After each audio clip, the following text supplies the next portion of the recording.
definitely not getting any more actual power out of this bike as it sits right now. But with the goal in my mind for this scooter to hit 100 miles per hour, it's kind of hard to get over that goal. So we've been talking with AVDM Tuning, and I'm really considering right now possibly changing our cylinder kit. For certain, we're gonna be getting a cylinder ported for this bike. I just don't know if it's gonna be going with this cylinder kit or maybe something else. It was a very fun ride on this thing today. We did discover a little bit of an issue down there with our fuel petcock, because when I pulled that away, I wiped it away now, but we saw a lot of kind of fuel in that area. So that makes me a little bit concerned that that fuel petcock is leaking a little bit, maybe caused a little bit of like an air vent leak in our fuel system and caused it to starve. I'm really hoping that that small little float bowl on this SmartCarb down here, if you notice how smaller the float bowl is, isn't going to cause us an issue of any sort with fuel starvation. Strange to hear it break up after we were holding it wide open for a little bit of a quarter mile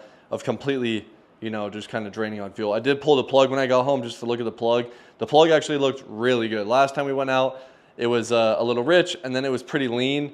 This time it actually looked like pretty normal. Figure out here on the runner, we didn't have that problem yet with this carburetor, and we were holding this thing open for way longer. So that is kind of interesting. But the power did hit a little bit better with the SmartCarb fully tuned in. So back and forth on this runner constantly. It is constantly back and forth, and now we're considering maybe a faster motor, maybe a bigger motor. But before we do make a major change on this engine, we do have a dyno thing set up like I mentioned earlier in this video.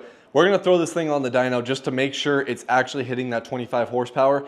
I don't know, it just seems like we are a little bit maxed out on this setup right now. I think a lot of people are assuming this thing should rev a ton more, and I kind of assume the same thing. So for me, it was a little bit new to only see that 8,000 RPM, and I knew the pipe hit more than that, but without porting that cylinder, I don't really know where we stand with that. I am very happy with the runner, and the thing is a ton of fun, don't get me wrong, but I don't think I'm fully satisfied yet. If that is the max power that we're gonna be getting out of this bike right now, that ain't gonna cut it. We need this thing hitting 100 miles per hour, and that's said and done. That's gonna do it for this one, boys. I will see you guys in the next video.